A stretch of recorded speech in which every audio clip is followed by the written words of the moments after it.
ओम नमो भगवते वासुदेवाय। ओम नमो भगवते वासुदेवाय। ओम नमो भगवते वासुदेवाय।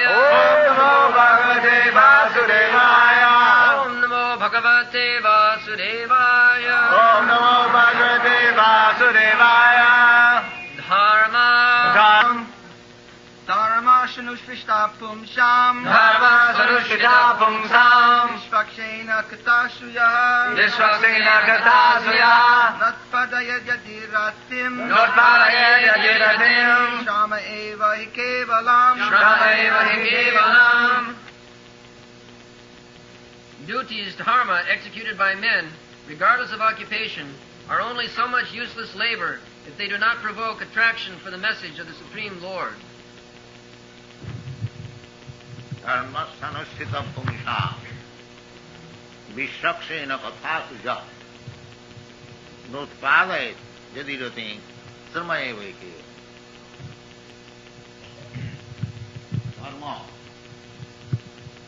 धर्म का अर्थ होता है जो अपना अपना कर्तव्य. पहले भी आप लोग को सुनाया था. धर्म का अर्थ ये नहीं है जो कोई हम एक प्रकार चीज को मान लिया वो हमारा धर्म है. जैसा हिंदू धर्म है, मुसलमान धर्म है, हम मान लिया बस काम खत्म हो गया. नहीं, धर्म का अर्थ होता है जो इंग्लिश में जैसे दिया गया है कर्तव्य. करना ही पड़ेगा, छोड़ नहीं सकेगा. जैसा नौकर है, तो मालिक का हुक्म सुनना ही पड़ेगा. तो उसका कर्तव्य है, नहीं तो नौकरी नहीं टिकेगा. इसी प्रकार जीव का जो धर्म है चैतन्य महापुरुष बताया है और भगवान श्री कृष्ण भी बताया है. ममैवांश जीवभूत. जीवात्मा जो है वो हमारा अंश स्वरूप है.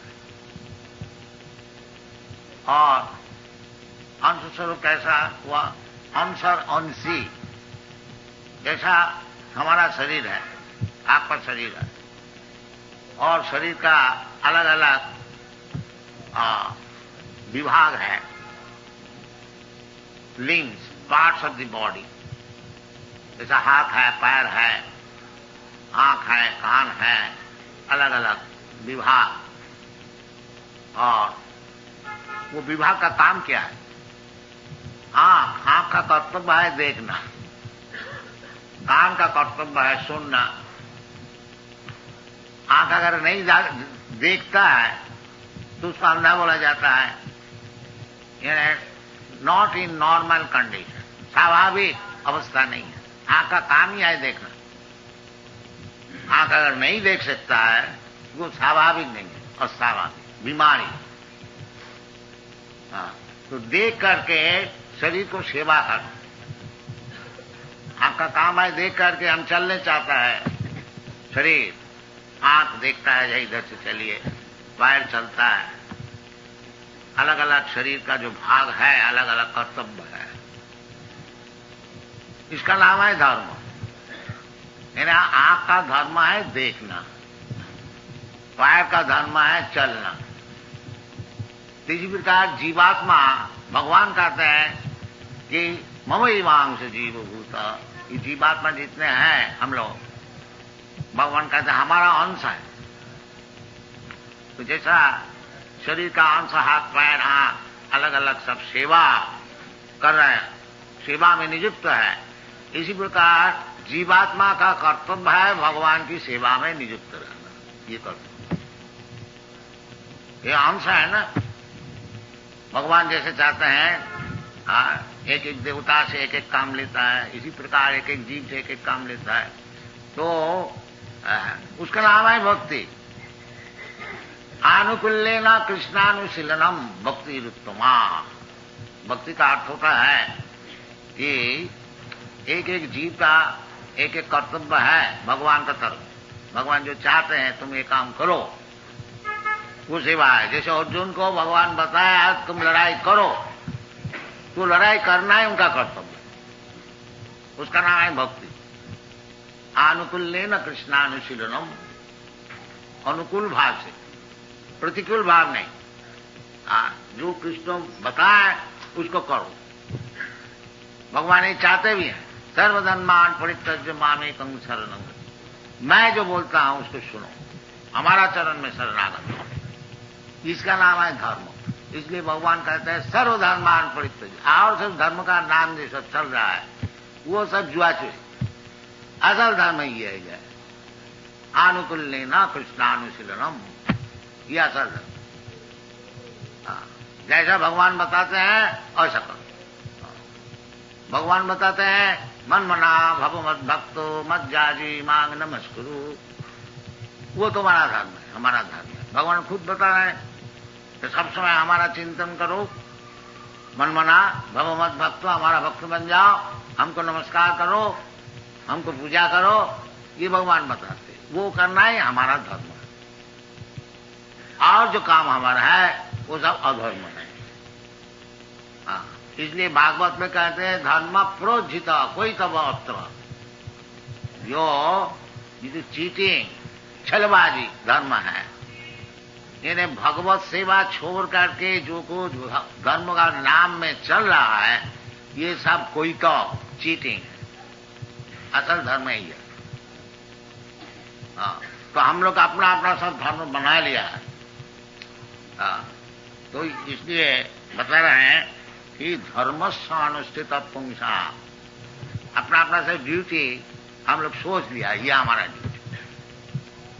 अच्छा अपना ड्यूटी करो, परंतु आखिरी में यदि अपना ड्यूटी जो है उसको करके भगवत भक्ति हुआ तो तुम्हारा ड्यूटी ठीक हुआ, और नहीं हुआ तो समय वही केवलम, केवल परिश्रम हुआ और कुछ नहीं। लाभ हुआ परिश्रम, लाभ ना होइल इथे घोटिल जोंजा, ना नरोत्तम दास ठाकुर। ये जो हम धर्म बना लिया है शरीर का, इसमें हमारा कुछ लाभ नहीं हुआ, केवल जंजाल हुआ। बस यही बात है। हम लोग जो तात्कालिक धर्म में फंसे हुए हैं और भगवान को भूल गया है, इसमें हमारा लाभ यही है, वही फंसे ही रहेंगे और कुछ नहीं, और कुछ नहीं। एक जन्म का बाद और एक जन्म और एक जन्म वही काम में फंसा रहा है, शरीर का धर्म।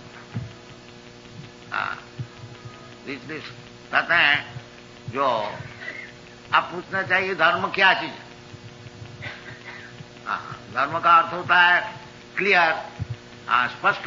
भगवान बता रहे हैं यही धर्म है कि माम एकम, ये नहीं है जैसा मायावादी लोग कह रहे हैं कि कोई भगवान का रूप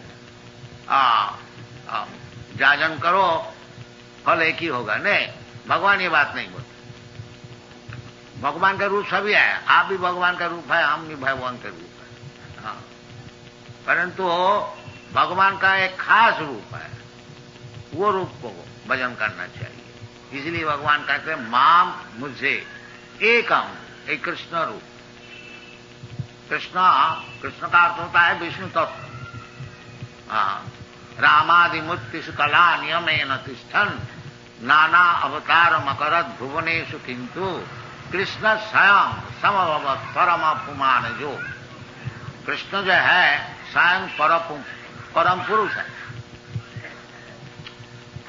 ये ब्रह्म संहिता में है। और भी बताया है कि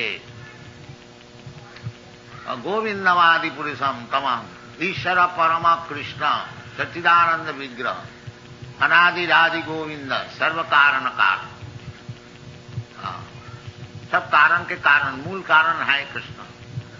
अहम आदि ही देवानाम, भगवद गीता में भगवान खुद बता।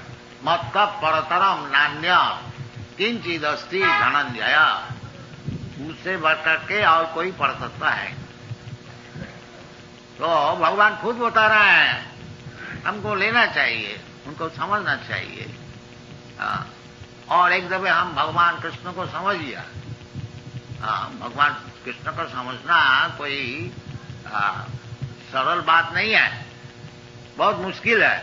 परंतु यदि साधु सत्संग द्वारा भगवान का विषय कुछ हम लोग समझ गया तो हमारा जीवन सफल हो गया, और नहीं तो श्रम वही केवल परिश्रम। खूब गंगा स्नान किया, खूब तिलक लगाया, खूब तीर्थ स्थान में भ्रमण किया और पूजा पाठ जाग यज्ञ सब कुछ किया, बाकी भगवान को नहीं समझा, तो ये सब परिश्रम, इसमें कोई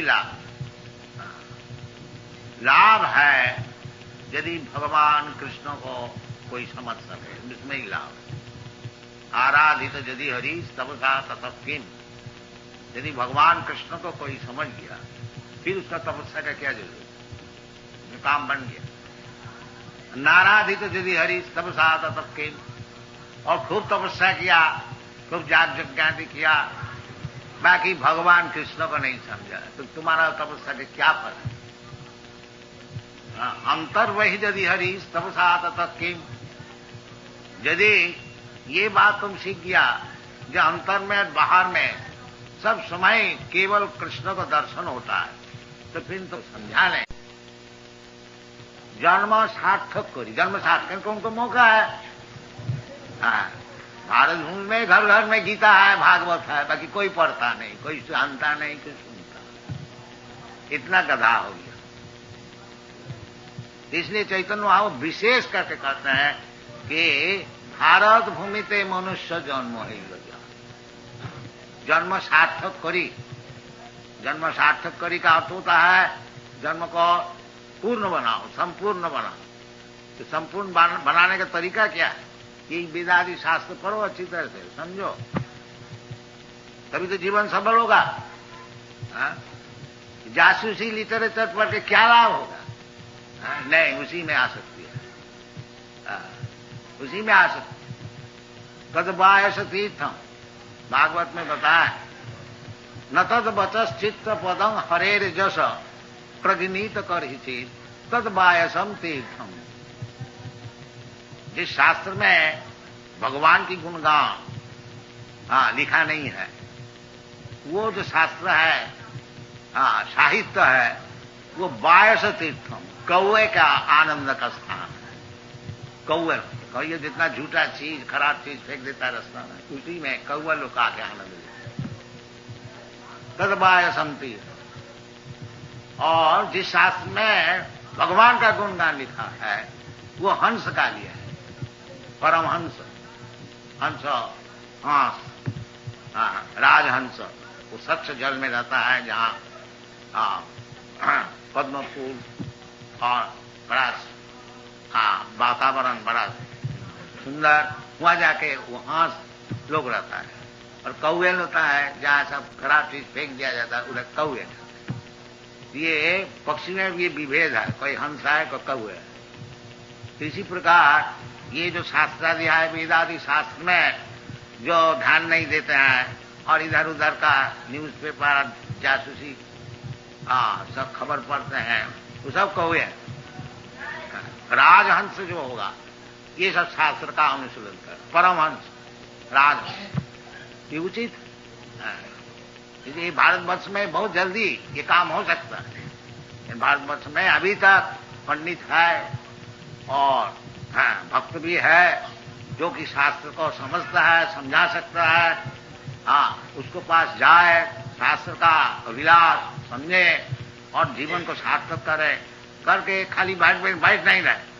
चैतन्य महाप्रभु कहते हैं जन्म सार्थक करी, फर्स्ट ऑफ ऑल पहले तो अपना जीवन सार्थक कर लो, फिर परोपकार करो, दुनिया को सुनाओ।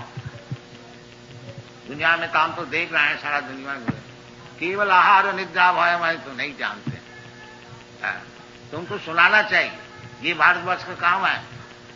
जो पृथ्वी का है कि कोना कोना में सब चले जाए, बड़े बड़े विद्वान साधु भक्त लोग जाके इनको सुना है। ये सुनता है, ये सुनने लेके बहुत आग्रह इनका है, तभी तो आया है। ये इधर आपका स्विंग मशीन देखने को नहीं आया। जब इंडस्ट्री स्विंग मशीन बनाया, साइकिल बनाया, वो तो 200 बरस पहले ये लोग बनाया। वो रास्ता में जाने से अब कभी कोई माननीय व्यक्ति नहीं होंगे। जब हम इंडस्ट्री में बड़ा हो गया, तुम क्या इंडस्ट्री करो, वो 100 वर्ष आगे है, उसको अगर भगवत भक्ति दोगे तभी तुम्हारा सम्मान बनेगा। वो चीज वहां है नहीं। वो मशीन बना के उधर बड़ा नहीं हो सकते। इधर बना सकते हो, बोनगांव सियाल राजा, जंगल में सियाल भी, वो सिगाल भी राजा हो जाता, वो अलग चीज है। यदि भारतवर्ष का सम्मान चाहते हैं तो ये चैतन्य महाप्रभु का जो मिशनरी है, जो भारत भूमिते मनुष्य जन्म हईल जा, जन्म सार्थक करी करो परोपकार, ये भारत का मिशन होना चाहिए। उधर से नकल करके और इसका बाद बिल्डिंग बना करके इसमें आप उससे बड़ा नहीं हो सके, वो और आगे बहुत। इसीलिए ये कृष्ण कॉन्शसनेस मूवमेंट है, जब असल में भारत जो असली कृष्टि है, सभ्यता है, भगवत भक्ति और भगवत गीता मौजूद है, कोई मुश्किल नहीं है। भगवत गीता में सब बात अच्छी तरह से लिख दिया गया है, उनको अच्छी तरह से समझाओ, खुद भी समझो, अपना जीवन का सार्थक करो और परोपकार। सिंपल, कोई मुश्किल नहीं। और चैतन्य महाप्रभु बताया है कि आप लोग सब गुरु बन जाइए। कहते गुरु का बहुत जरूरत है, क्या सारा दुनिया सब मूर्ख है, गधा है, उसको सिखाने के लिए बहुत गुरु का जरूरत है। भाई वो गुरु नहीं है जो अनसन बात बता करके उधर के मांस खाने के लिए सीख के आया और इधर सन्यासी, वो गुरु नहीं। गुरु तो जैसा शास्त्र में बताया है, जैसे चैतन्य महाप्रभु बताते हैं कि हमारा आज्ञा गुरु होगी।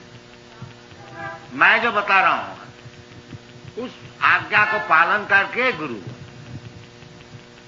ऐसा भूमि फोर गुरु में आज्ञा पालनकारी गुरु, जो कि सुपीरियर अथॉरिटी का ऑर्डर मानते हैं, वो गुरु है।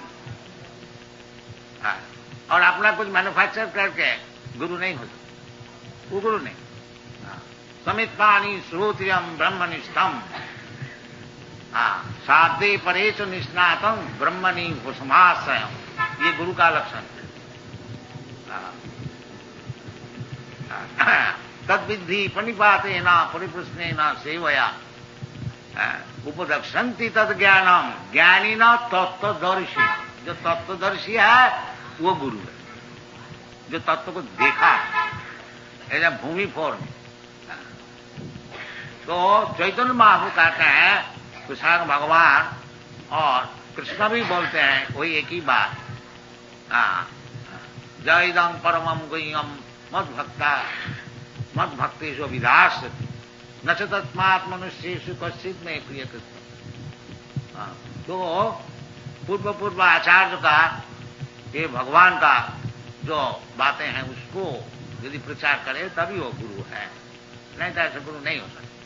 तो चैतन्य महाप्रभु कहते हैं इसीलिए जो हमारा आज्ञा गुरु है या तारो यही देश। हमारी आज्ञा से मैं जो बोल रहा हूं, कृष्ण चैतन्य महाप्रभु क्या बोल रहे हैं, वही जो भगवान बोल रहे हैं। कि भगवान कृष्ण बोलते हैं माम एकं शरणं व्रज, और चैतन्य महाप्रभु कह रहे हैं जो कृष्ण का भजन करो, हरे कृष्ण का नाम जाप करो, ये कृष्ण का भजन, कोई फर्क नहीं। और चैतन्य चरितामृत और खास करके बताते हैं हमारा आज्ञा गुरु हैया तारो यही देश, जारे कहो जारे देखो तारे कहो कृष्ण उपदेश। ये परंपरा चैतन्य महाप्रभु कोई नई बात नहीं बोल रहे, वो कहते हैं कि कृष्ण का जो उपदेश है उसको बताओ सबको, जारे देखो तारे कहो, कहीं भी किसी को देखो। तो ये कोई मुश्किल है क्या? यदि प्रत्येक व्यक्ति ये कहने को शुरू करे तो देखो जी, भगवत गीता में भगवान चाहते हैं कि सब कोई उनका चरण में शरणागत हो जाए, इसलिए आपको मैं बोल रहा हूं कि आप भी हो जाइए, बस आप गुरु हो गए। कोई मुश्किल है? कृष्णावदेश, जो कृष्ण बोल रहा है उसी को बोलिए, आपको कोई मैन्युफैक्चर करने नहीं पड़ेगा। हाँ, जो कृष्ण बोल रहा है, जारे देखो तारे कहो कृष्ण हो, तो सबको लिए उचित है। जैसा चैतन्य महाप्रभु बताते हैं, जैसा कृष्ण बताते हैं, इसी प्रकार कृष्ण कॉन्शियसनेस मूवमेंट को खूब दुनिया में प्रचार करना चाहिए। और नहीं तो जो कुछ हम लोग कर रहे हैं वो केवल परिश्रम है, उसमें कुछ लाभ नहीं। तो धर्मस्यानुष्ठित पुंसांग विश्वास से न करो, रुचि अपना रुचि बढ़ाइए और दूसरे को रुचि संपन्न कराइए। हाँ, ये शास्त्र का निर्देश है। तो सबको मिल करके सबको समझा कि भाई कृष्णास्तु भगवान स्वयं, कृष्ण जो असल भगवान है वो कृष्ण है, कृष्णास्तु भगवान स्वयं। वो चाहते हैं जो उनका चरण में आप लोग सब शरणागत हो जाइए, और मैं भी उनका वृत्त और उनका जो संवाद है उसको वहन करके पियन कैसे आपको बस आ करके दंते निधाय तिनकं, ये बड़े बड़े साधु लोग यही कहते हैं, दंते निधाय तिनकं पदयो निपत्य। हाँ, हम अपना मुंह में तीनों ग्रहण करके बहुत नम्रता से और बहुत खुशामदी करके आपको चरण में एक निवेदन कर रहा हूं। ये प्रचार जो विषय है, तो जो भद्र व्यक्ति होगा वो सुनेगा, अच्छा भाई बोलो, तुम इतना दीनता से नम्रता से कुछ चीज बोलने को चाहते हो, तो बोलो क्या बोलने को चाहते हो। तो बोलना है कि हे साधव, आप तो बहुत साधु है, आप बहुत जानने वाला है, सुनने वाला है, ये हमारा निवेदन है। सकलों में वह विहाय दूरा, जो कुछ आप सीखे हुए हैं उसको फेंक दीजिए, उसको दूर में फेंक दीजिए। सकलों में वह विहाय दूरा, फिर हमको क्या करना है, चैतन्य चंद चरणे कुरुतानुराग। जो चैतन्य महाप्रभु जैसे बताते हैं उसका आप करिए। ये प्रचारक का काम है। प्रचारक कलिकाल में ये झगड़े का अड्डा है ऐसा, ज्यादा जबरदस्ती बोलने से बिगड़ जाए। हाँ, उसको बहुत खुशामदी करके, जो आपको पैर में गिर करके और खुशामदी करके और दंत में तीर्ण ग्रहण करके एक निवेदन कर रहा हूं, जो आप बड़े साधु है, बहुत सीखे हुए हैं, कृपा करके सब कुछ भूल जाइए। केवल चैतन्य महाप्रभु जैसे बता है ऐसे सुनिए। क्या बता है ना, ओए जारे देखो तारे कहो कृष्ण, जिससे आपसे मुलाकात हो, बाजार में हो, घर में है, हाट में हो, और रेल में हो, एरोप्लेन में है, देखो जी ये भगवत गीता की वाणी है, सर्वधर्मान तो आप ये काम कीजिए। हरे कृष्ण बोल बस, अब गुरु बन धर्म स्थान चित पुंसान विश्वक से न प्रकाशित। और एक धर्म का विषय बोलना है। धर्म का अर्थ होता है ड्यूटी। तो ड्यूटीज एक एक व्यक्ति का एक एक ड्यूटी होता है, जैसा पहले आप लोग को सुना है। तो वास्तविक मनुष्य समाज में 4 विभाजन होना चाहिए। चातुर्वर्णं मया सृष्टि, गुण कर्म विभाग, ये होना ही चाहिए। ब्राह्मण, क्षत्रिय, वैश्य, शूद्र। ब्राह्मण कौन है? जिसका दिमाग बहुत अच्छा है और प्रैक्टिस किया है, तपस्या किया है, सत्य, सम, दम, तितिक्षा, आर्जव, ज्ञानम, विज्ञानम, आस्तिकम, ब्रह्म कर्म स्वभाव, ये सिखाना चाहिए। एक class of man, there must be Brahmin, नहीं तो सोसाइटी को कौन गाइड करे? सब शूद्र हो गया तो कौन गाइड करे? कलियुग में तो यही मुश्किल है, कलौ शूद्र संभव, कोई ब्राह्मण नहीं। कौन सिखाएगा? ब्रेन नहीं है, शूद्र है पैर और ब्राह्मण है हेड और क्षत्रिय है बाहु और वैश्य है पेट। जैसा शरीर में 4 विभाजन है, इसी प्रकार समाज का 4 विभाजन होना चाहिए और सबसे परस्पर कोऑपरेशन, सहयोग होना चाहिए, तो परफेक्ट सोसाइटी। जैसा आपका हमारा ब्रेन है, पैर है, हाथ है, पेट है, ये अगर सहयोग करे तो शरीर सुस्त रहता है, सब काम ठीक ठीक चलता है।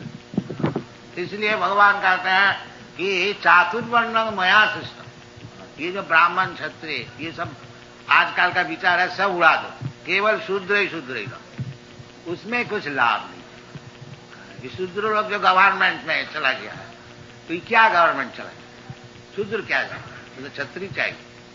हाँ, इसलिए दुर्दशा, ये जो 4 विभाजन है धर्म, इसका नाम है वर्णाश्रम धर्म।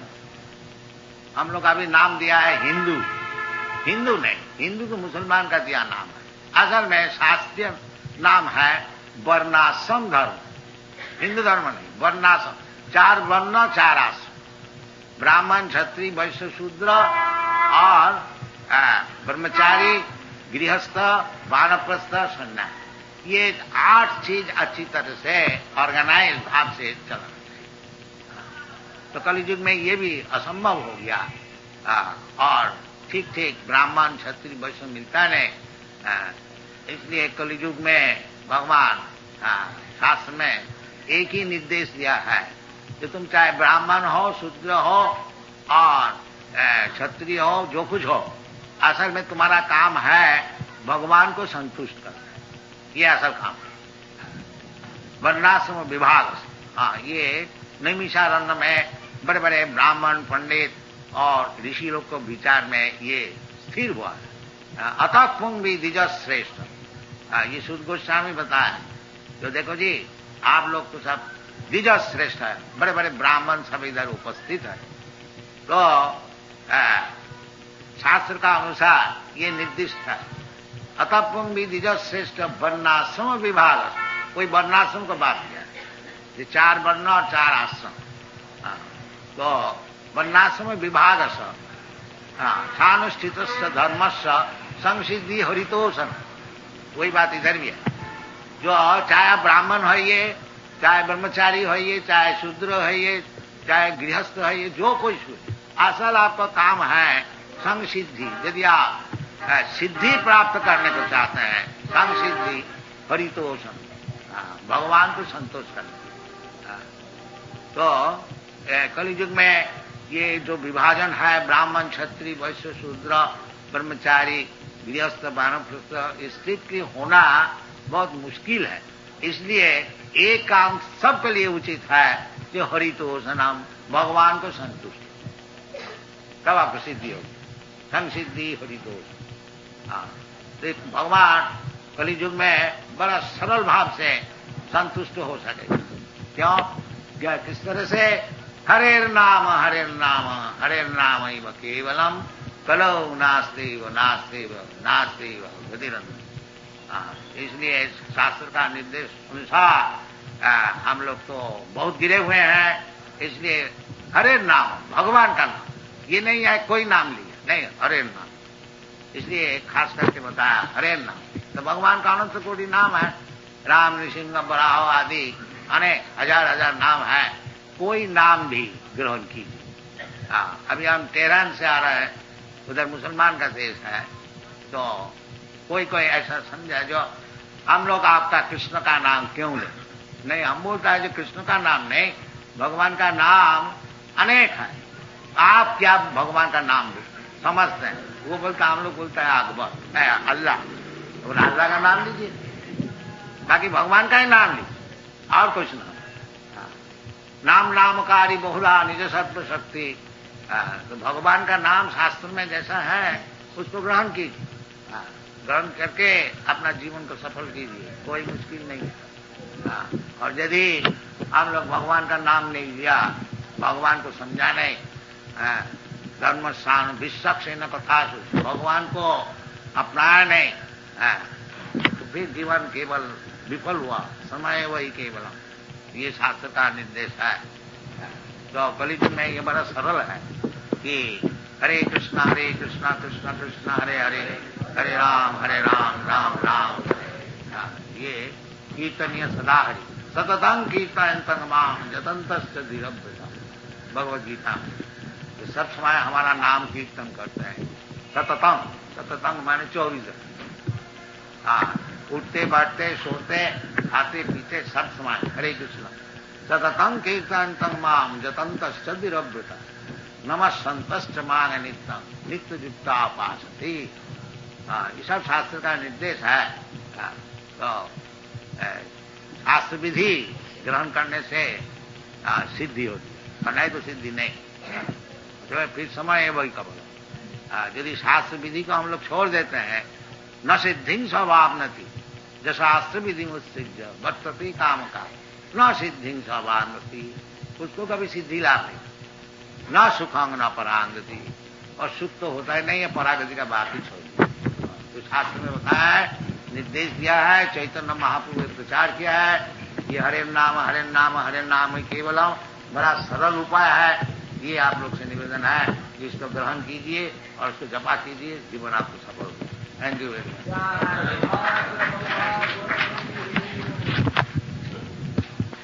काली भक्त माने माटा खाবার জন্য, আর কিছু ভক্ত তত্ত্ব কিছু নয়। রণং দেহি, রূপং দেহি, রূপবতী ভাজ্যাং দেহি, যশো দেহি, এইসব দেহি, আর আমি খুব মজা করি।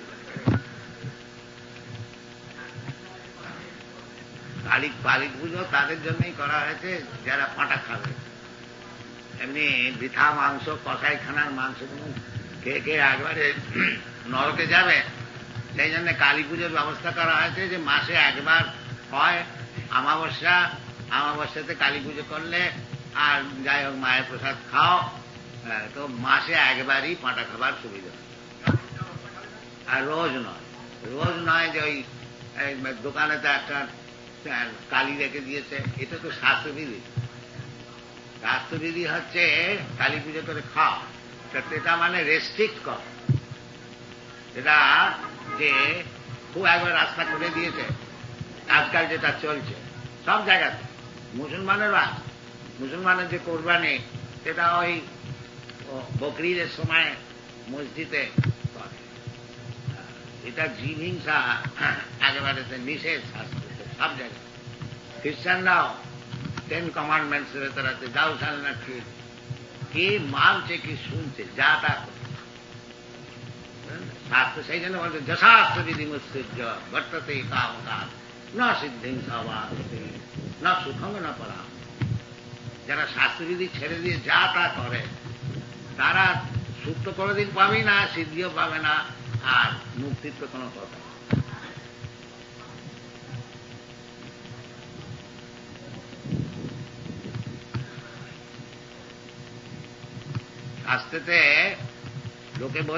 শাস্ত্রেতে বলেছে লোকে ভবয়া আমিষ মধ্যসী বা নিত্যাস্ত জন্তু। জন্তু মাত্রই 3টে জিনিসে খুব আকর্ষণ আছে। কি না, ববয়া স্ত্রী সংসর্গ করা, আর আমিষ মানে মাংস মৎস্যাদি ভোজন করে আমিষ। ববয়া আমিষ, আর মদ্য সেবা, লিকার, ড্রিঙ্কিং লিকার, এটা একটা সাধারণ আকর্ষণ আছে। এটা আবার শাস্ত্রেতে নির্দেশ করছে কেন? না, নির্দেশ এই জন্য করছে আকর্ষণটাকে ক্রমশ কমিয়ে ওটাকে নীল করে দেবে, এই জন্য শাস্ত্রেতে বিবাহ করতে বলছে যে স্ত্রী পুরুষের সঙ্গ হতে আছে, বিবাহ করার না করা আছে। ওটা বিবাহ করতে বলছে কেন? না, ওটাকে রেস্ট্রিক্ট করছে যে একটা স্ত্রী একটা পুরুষের মধ্যে থাক, তাহলে ব্যভিচার হলে তো আর কিছু সব নষ্ট হয়ে যাবে। ওটাকে রেস্ট্রেন করছে। পাঁঠা তো এমনি বাজারে কিনতেই পাওয়া যায়, আবার কালী পুজো করে বলবার কি, ওই রেস্ট্রিক্ট করছে যে আমাবস্যার দিনে কালী পুজো হবে, তার মানে রেস্ট্রিক্ট হয়ে গেল মাসে একবার। ওই ইচ্ছে করলাম বাজারেতে কসাইখানার মাংস কিনে নিয়ে এলো, মহাপাপ। রেস্ট্রিক্ট করতে করতে করতে করতে কোনোদিন ওটা শূন্য হয়ে যায়। আসল উদ্দেশ্যটা যে এসব ছাড়তে হবে, কিন্তু তো ছাড়বে না, ওই আস্তে আস্তে ছাড়বে।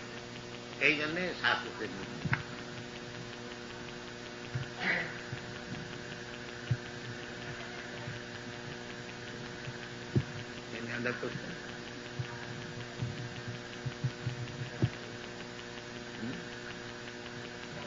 No more question?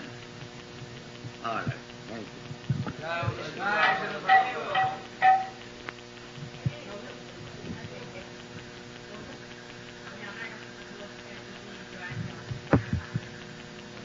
হ্যাঁ, বলুন।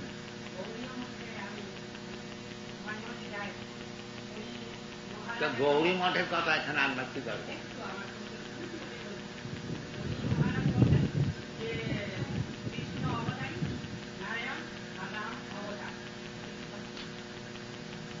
হ্যাঁ,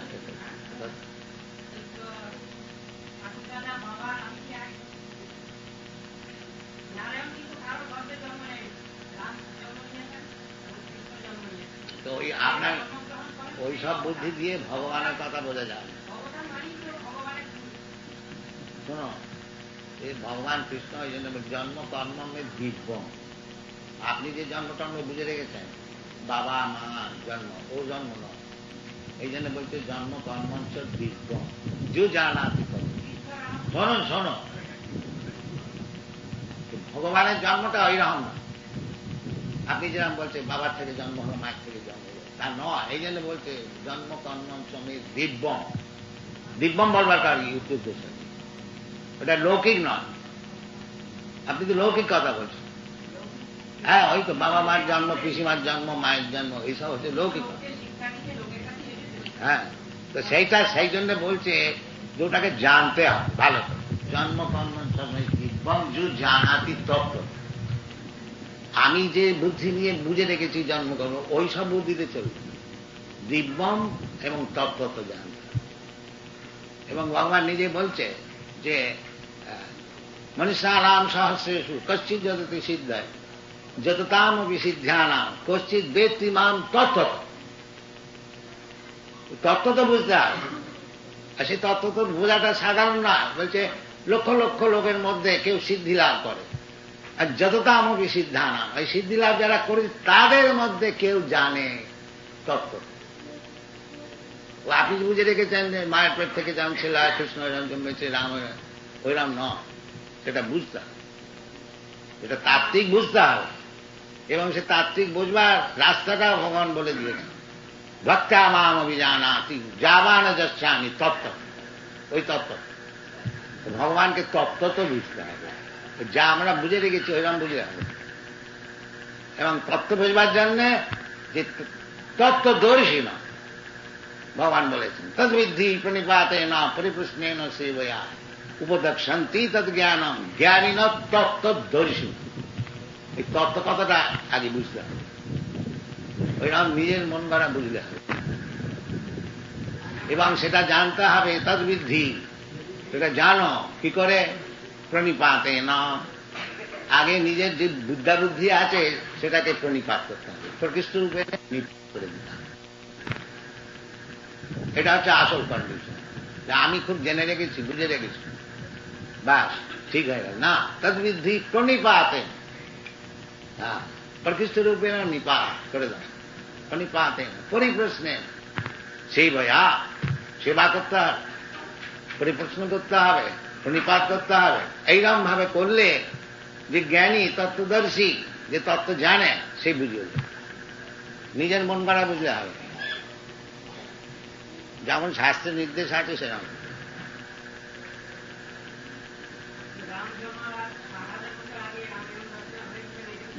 ওই জন্য বলছি যে তত্ত্বদর্শীর কাছে যেতে হবে, ওইরকম ভাবে বুঝলে হবে, ওইরকম বুঝলে হবে।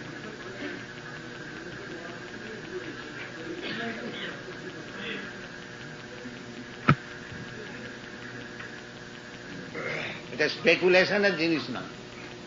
অথাপিতে দেব পদাম্বুজদ্রং প্রসাদলেশানুগৃহীত বৈ জানাতি তত্ত্বম। প্রসাদলেশ গৃহীত, যারা ভগবানের সামান্য একটু প্রসাদ পেয়েছে তারা তত্ত্ব তো বুঝতে পারে। জন্ম কর্মঞ্চ দিব্যম যে জানাতি তত্ত্ব। ভগবানের তত্ত্বজ্ঞান হলে শুধু মুক্ত হয়ে গেল।